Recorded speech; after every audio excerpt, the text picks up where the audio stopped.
I think we've got a presentation on the Parkline I mentioned, and Dr. Rubino is going to give us an update on where we stand with this neat new addition to Summit's landscape and infrastructure. Thank you, Council President. Just want to make sure this works. There we go. It works, I'm pretty sure.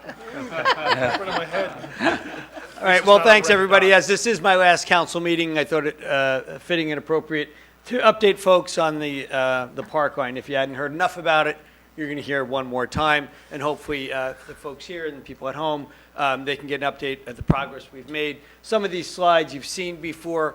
I'm going to try to get through this relatively quickly, but just to give an overall view of what's going on. Okay, so what could the Summit Parkline be? Basically, it's 1.2-mile track from the perimeter of downtown reaching to Bryant Park, and hopefully it'll be a new amenity for Summit. As Council President said, this is the first green space park in 80 years since Memorial Field. The concept is from our black and white past to our black and white past to our green future. As you can see up there, the folks walking behind the ancient black and white train, which I think Greg Drummond, if you look closely, is a conductor on that train, former councilman at large. So the whole idea is transforming the railway. You can see to the left kind of the overgrown rail space, and then the visual rendering of what it could look like, both a bike lane and a linear park. This picture really does show the kind of bucolic setting that the original rail line cut through. That's to the top right there. That picture is just past Morris Avenue, where the Italian American Club now sits, and all the houses in that direction. It was largely a meadow and farmland in the 1800s when the original rail line was built. And does this thing work on screens? This laser?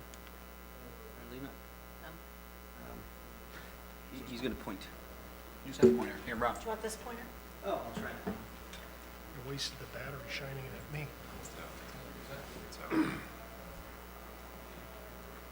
I guess it doesn't work on Doesn't go on the screen. All right, maybe I'll use the mouse pointer. So basically, this this first area here, that's basically the length of the park line. But what can it lead to? And this is really kind of blue sky initiatives here.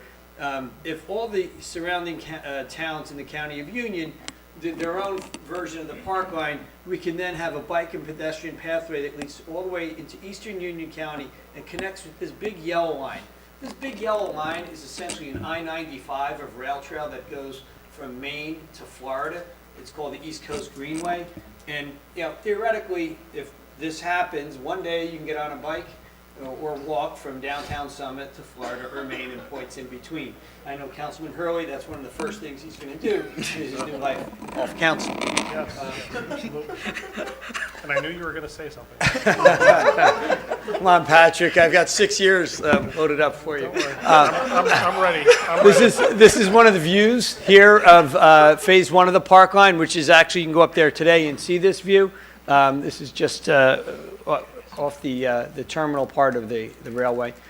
Again, this is just more of a linear representation. That green line is the path of the park line. So what have we accomplished so far? So in 2015, we established the foundation, which is a private 501c3 that raises money, and then the foundation gives money to the city for any work related to creating the park line, not necessarily for maintenance, which is the city's responsibility. The council created the Highline Steering Committee and a trust for the city of Summit so that folks who want to donate can donate directly to the city, and it's held in the Parkline Trust for the specified purpose of creating the park line.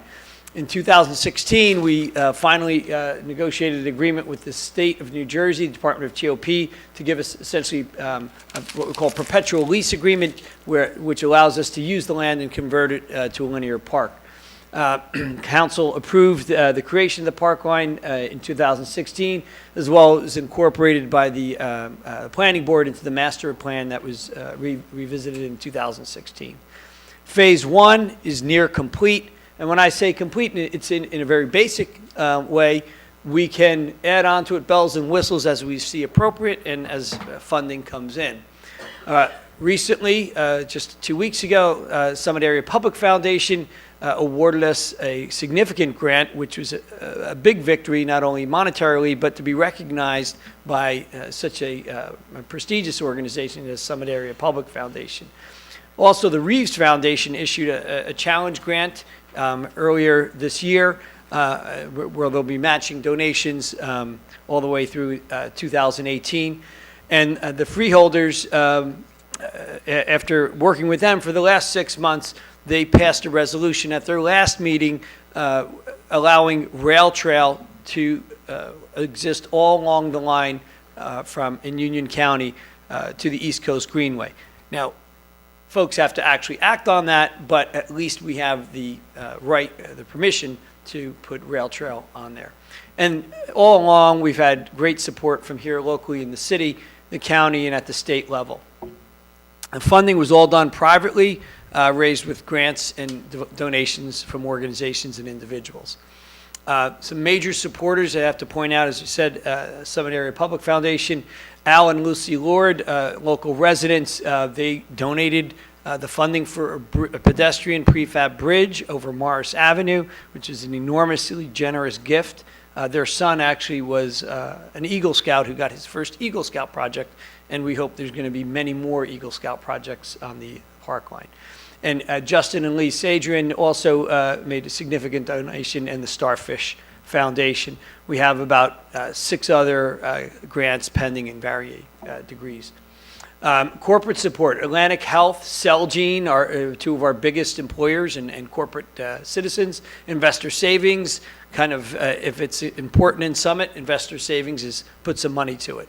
Salerno Dwayne Ford as well. McKinsey Consulting has been very supportive, and they have graciously supported us with the use of their rooftop perch on 1 DeForest for our annual fundraiser, and Accenture Insurance and others that I haven't updated, but the corporate support's coming in as when people make a donation. When there's a corporate match, since we're a 501c3, they're able to match it. This is kind of what we started with, and if you look to the top right picture there, was all overgrown with Japanese knotweed, very aggressive, pervasive plant. So that's just when we got started, and some of the scouts had helped clear that. This is just a closer look to it. This is wasted space right in front of Overlook Hospital between Broad Street and Morris Ave. So the idea was connection. Let's try to make a pleasant park-like setting to connect Broad Street and Morris Ave, as well as somewhere for patients and residents at the hospital to spill out onto to get a breath of fresh air on the somewhat crowded campus of Overlook Medical Center. This is the journey. We got there by individuals like this, people who live here in town just volunteering their time and effort. This, the background there is the hiking trail on Morris Avenue adjacent to the formal part of the rail trail, the Parkline. This lobbying is part of the journey. Here, this is Jay Brinkerhoff, a member of the Planning Board and also a member of the Summit Parkline Foundation, he's here tonight. Jay, you here? Here's Jay. He's just been a wonderful asset to the project, always helpful. And of course, to my right, my far better half, Dr. Susan Rubino, who's also a member of the Parkline Foundation. This is where we're displaying the model you see here at the county freeholders, which was received quite well. You can see 3 of the freeholders there looking at the model, as well as getting a little bit of an education of how we're going about the project. They were quite supportive, and shortly before this, they'd passed the resolution approving rail trail throughout Union County on this Raritan Valley Railroad. Community engagement, that was another big piece of this.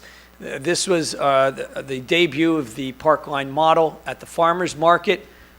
In 3 hours, you would have thought we were giving away free muffins. We had over 100 donors and volunteers sign up in under 3 hours.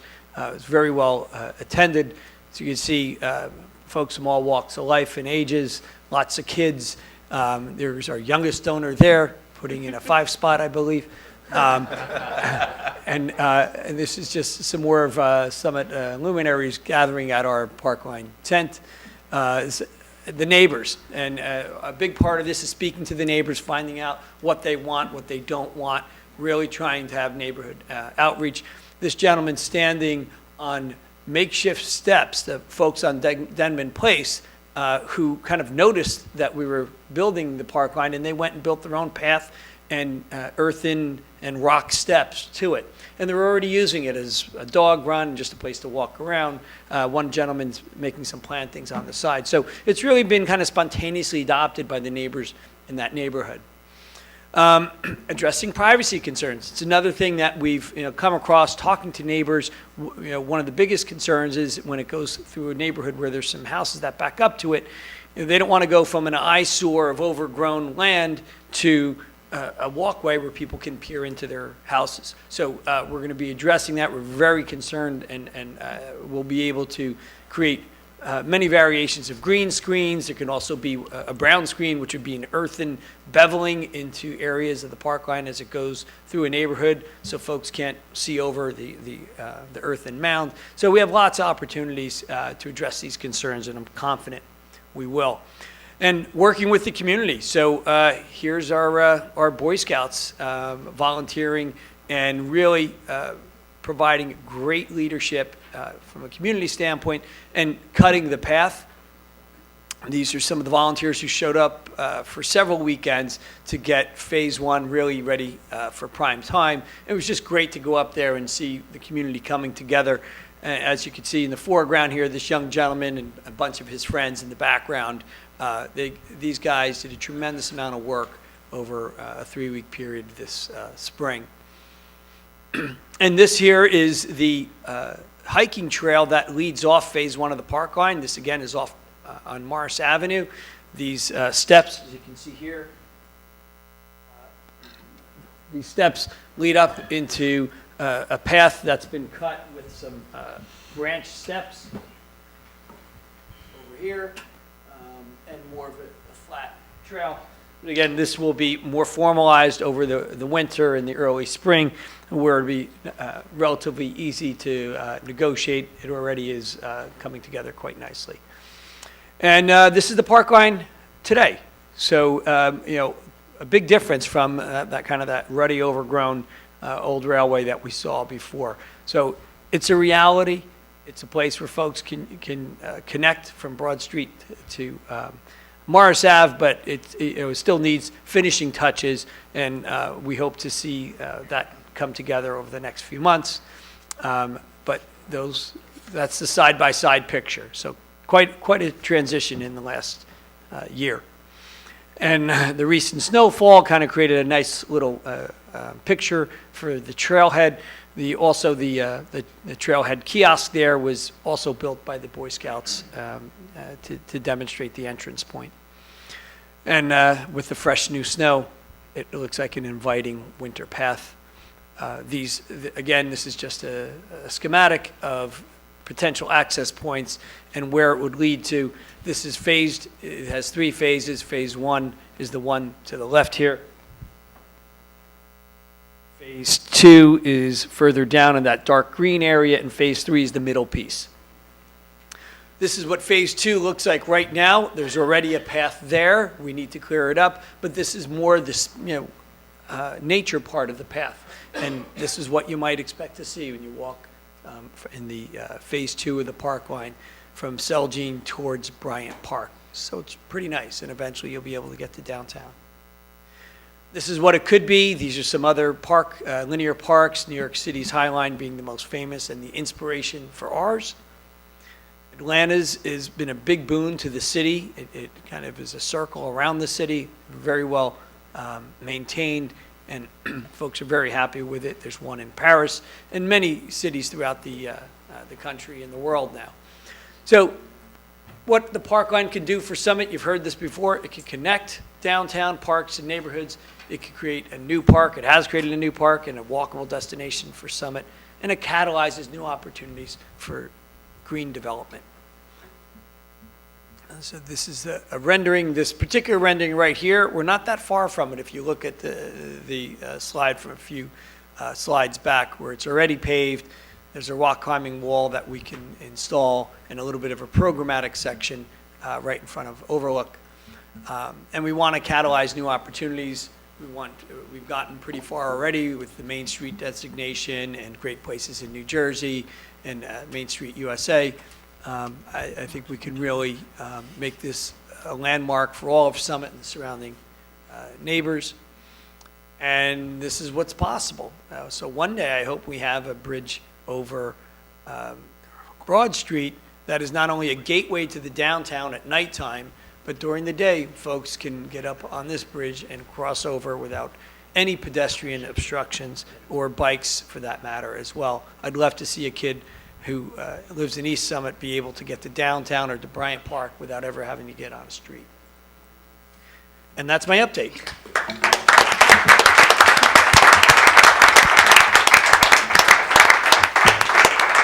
Take any questions, Dr. Rubino?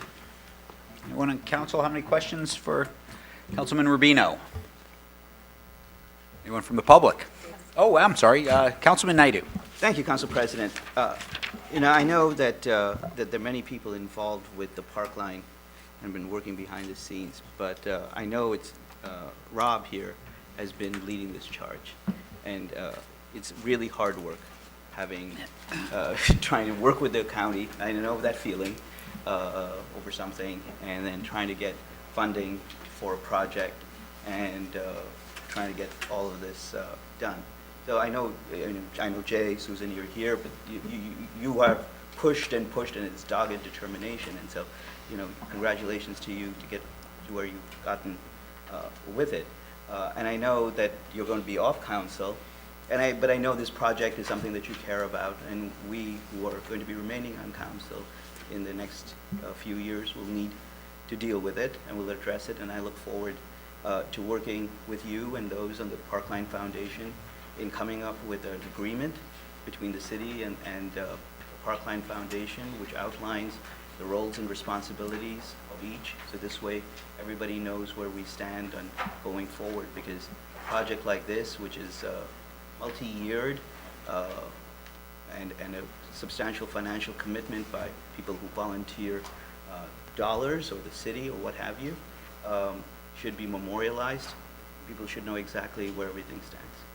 So I look forward to working with you on it. As I've enjoyed working with you, David, especially in the last year on buildings and grounds, I think the committee has been established and will work well together going forward. So I look forward to that and working with, I'll miss you, Richard. Thank you for being an early supporter.